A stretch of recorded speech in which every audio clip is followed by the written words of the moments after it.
मुरबाड तालुका शेतकरी संघाला 3 महिन्यांपूर्वी विक्री केलेल्या भाताचे पैसे शेतकऱ्यांना अजूनही मिळाले नसल्याने 3000हून अधिक शेतकरी आर्थिक संकटात सापडले आहेत।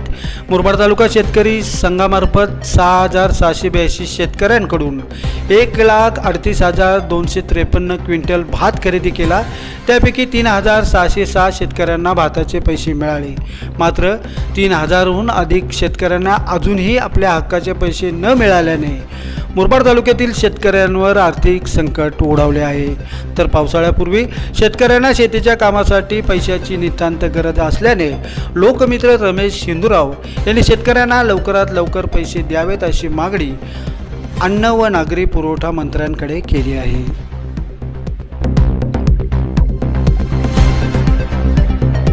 आपण पाहतात लाईव्ह अस्मिता टीव्ही न्यूज, उमेद नव अस्तित्वाची।